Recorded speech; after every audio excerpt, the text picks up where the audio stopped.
안녕하세요. 베트남리시의 하나로 원장입니다. 방학을 맞이해서 우리가 플래너를 쓰는 연습을 좀 해보도록 하겠습니다.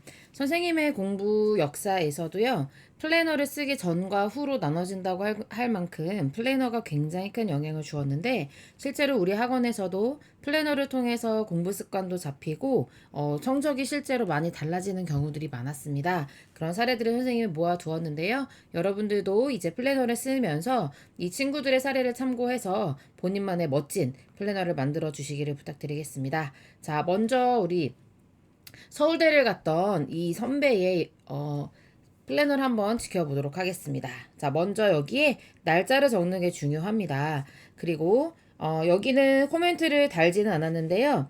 왜냐하면 그때 이 친구가 17시간을 넘겨보겠다라고 얘기하면서 단 선생님이 카페에 올려주셔도 되는데 본인이 맨날 여기다가 아침마다 다짐을 적는데 너무 부끄러우니까 이날만은 적지 않겠다라고 얘기했었거든요. 그래서 여기 아침마다 나는 어떻게 할 것이다 라고 적어두는 게 중요해요. 참고로 이 학생 같은 경우는 서울대학교 몇 학번 무슨 과 반드시 합격한다 이렇게 해가지고 본인의 목표를 항상 매일매일 적는 연습을 했거든요. 이러한 자기 암시는 정말 실제로 자기에게 이런 일이 일어날 거다라고 하는 이게 세뇌를 하면서도 실제로 그 본인의 신념을 이룰 수 있도록 하는 행동으로 이어지게 만들기 때문에 굉장히 중요합니다. 그래서 본인의 또 디데이가 있겠죠. 그래서 남은 디데이를 작성하는 식으로 항상 어떤 데드라인을 잡고 공부하는 것이 굉장히 중요합니다. 토탈 타임은 당연히 공부가 끝나고 난 다음에 마지막에 적게 되겠죠.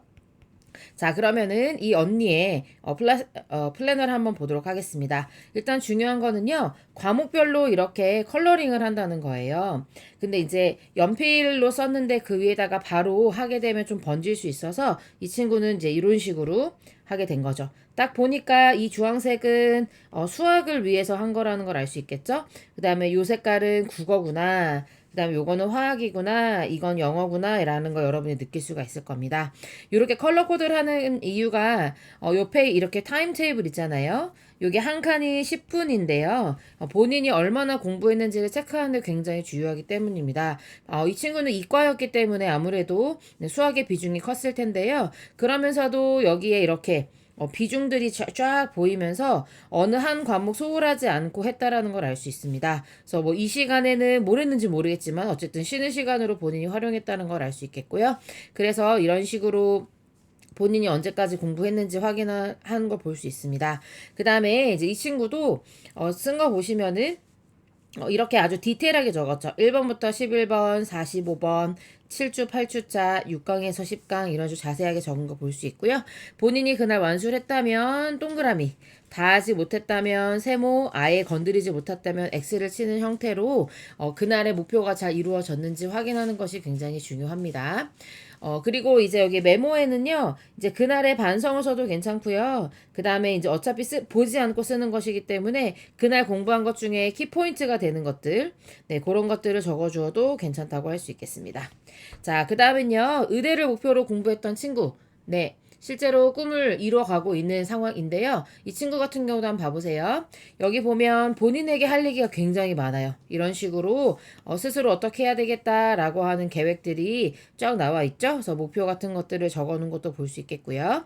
그 다음에 이 친구는 아쉽게도 이제 과목별로 컬러링을 해놓진 않았지만 그래서 우리가 알 수는 없지만 이제 본인만의 컬러는 존재했던 것 같죠. 그래서 여기에 파란색은 뭔지 모르겠으나 그래서 된 것들은 이렇게 체크하고 다음 시간으로 넘길 것들은 이렇게 화살표를 쳐서 다음에 꼭 할 수 있도록 네, 그 다음 장의 플래너에 적는 게 중요하겠죠. 그리고 이 친구 같은 경우는 목표를 정했는데 거기에서 이루지 못했다면 이렇게 다시 이렇게 좀 수정하고 있는 것들 보이시죠? 원래 4-1까지 했는데 3-1에서 3-6까지 오더노트를 작성했다든지 네, 이런 식으로 좀 적었다는 거 볼 수 있겠습니다. 그리고 여기 같은 경우도 이 친구도 이제 공부했던 것 중에 꼭 복귀해야 할 키포인트 같은 것들을 적었다고 할 수 있겠죠?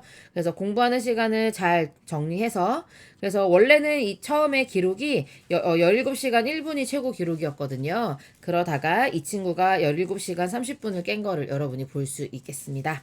자, 그 다음 것도 한번 봐볼게요. 역시 수능 1등급, 영어에서 수능 1등급을 찍어주면서 아주 좋은 성과를 이루어준 친구인데요. 이 친구의 목표도 네, 요렇게 자 스스로에게 대한 어떤 다짐 이런 것들을 적어준 거 보실 수 있겠고요. 그 다음에 이렇게 과목별로 컬러링이 잘 되어 있는 거 보이시죠? 네, 그래서 네, 여기 이 친구는 좋은 점이 뭐냐면요, 아주 이렇게 자세하게 적어놨다는 거예요. 네, 잘 보이시죠? 그래서 이런 식으로 자세하게 적어가지고 하는데 좀 아쉬운 점은 페이지 번호라든지 이런 것들이 있으면 훨씬 좋다라고 하는 거. 여러분들도 좀 안목이 좀 생기실 것 같고요. 자, 그 다음에 이 친구 같은 경우도 네, 아주 깔끔한 플래너의 정리 모습을 보여주고 있는데요. 역시 과목별로 컬러 코드 잘하고 그다음에 본인이 잘 이루었는지 아니었는지를 정확하게 평가할 수 있다는 거. 그다음에 이렇게 아주 자세하게 목표를 설정해서 영어 공부하기 정도에 끝나는 게 아니라 교과서 8과 복습, 문제 풀고 분석, 뭐 리딩 부스터 영작 몇 회, 로직 몇 회 이런 식으로 아주 자세하게 적었다는 걸 알 수 있습니다. 네, 요거는 밥을 먹었다는 표시인 것 같죠? 공부할 때는 밥 먹는 시간도 아깝다. 네, 거의 뭐 30분 정도만 사용해서 공부 식사도 하고 그다음에 계속 공부를 이어간 멋진 친구라는 걸 알 수 있습니다. 그다음에 공부 외에요, 이런 식으로 생기부라든지 이런 어떤 공부 외에 다른 활동들에 필요한 것들도 작성해서 할 수 있으면 좋겠습니다. 그다음에 이 친구도 이제 성남외고를 간 친구인데요. 네, 이 친구도 역시 17시간을 찍고 나서 아주 기쁜 나머지 선생님한테 보여주었던 친구입니다. 그래서 여기 보시면 이 친구의 놀라운 점은 아침 7시부터 공부를 시작하는데 과목별로도 컬러링이 굉장히 잘 돼 있죠. 그날 세웠던 목표가 여기까지 넘을 정도로 굉장히 대단했던 거예요. 그리고 또 하나는 전부 다 동그라미 쳐져 있는 거 보이시죠? 오늘 내가 이룬 목표는 꼭 가져가겠다라고 하는 결연한 의지도 보이고 17시간 정도의 공부를 한다면 그럼 내가 어떤 공부량을 가져가야 될까를 스스로 정확하게 알고 있는 친구라는 의미이기도 합니다. 여러분들도 이렇게 해보고 싶지 않으세요? 네. 그 다음에 이 친구 같은 경우는 19시간 8초. 아직까지 이 시간이 깨지지 않고 있습니다. 목표 시간은 19시간이었는데, 실제 공부 시간은, 네, 19시간 8초. 네, 타이머를 이용해서 자신의 실제 공부 시간, 우리가 순공이라고 하죠. 순수 공부 시간을 측정했기 때문에 나올 수 있는 값이라고 할 수 있겠고요. 이 친구 역시 이제 과목별로 컬러링을 잘 해서, 그리고 또 이렇게 아주 자세하게, 공부량을 적어줌으로써, 이게 보이시죠? 단어 외우기 이런 식으로 나와 있고 그 다음에 특히 과목별로 얼마큼 공부했는지 여기다 계산도 해두고 그 다음에 실제로 이 한 칸이 10분이기 때문에 네, 이 색깔을 칠하는 것만으로도 최종 네, 결과가 나오게 되겠죠. 그래서 19시간 목표를 달성하겠다. 다음에는 22시간에 도전하겠다라고 하는 표현까지 보이시죠? 이런 식으로 본인의 어떤 반성이라든지 그날에 공부했던 것들의 키포인트라든지 이런 것들을 작성해 주시는 게 좋겠습니다. 자, 그럼 다시 한번 정리해 볼게요. 잘 쓴 플래너라는 건 뭐냐면 모든 칸이 빠짐없이 제 역할을 하고 있다는 듯이 꽉 채워져 있는 것이고 과목별로 컬러링을 잘해서 한눈에 잘 들어오게 하는 것. 그래서 과목 간의 밸런스를 잘 볼 수 있는 게 굉장히 중요하고요. 그 다음에 메모란에 그날 공부했던 것들을 복기하거나 아니면 그날의 반성을 적어줌으로써 효율을 극대화할 수 있겠고요. 그 다음에 9시간 이상 정도는 공부 시간을 확보해야 여러분들이 공부하는 의미가 있습니다. 위에 있는 친구들은 거의 뭐 고1에서 고3 정도 되는 친구들이었는데 선생님이 고3 때 17시간씩 공부했거든요. 그래서 나를 넘어서라 라고 해서 그 친구들한테는 17시간이 목표였는데 지금 여기 위에 친구가 우리 베토의 새로운 기네스를 가지고 있잖아요. 19시간 8초. 그래서 19시간 8초를 깨주는 친구가 있었으면 좋겠습니다. 그 친구는 선생님이 게시물에 반드시 자랑하고 카페에도 자랑해 보겠습니다. 그 다음에 태스크를 아주 자세하게 써서 누가 봐도 무엇을 공부했고 어떤 정도의 분량을 공부했고 그 다음에 어느 페이지를 공부했는지 이런 것들을 아는 것이 굉장히 중요합니다.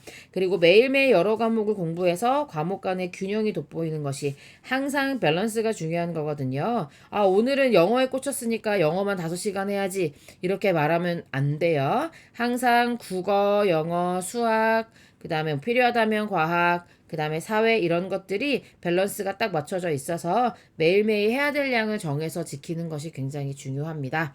네, 요런 꿀팁들을 참고하셔서 여러분들만의 멋진 플래너를 만들어 주시기를 부탁드리겠습니다. 수고하셨습니다.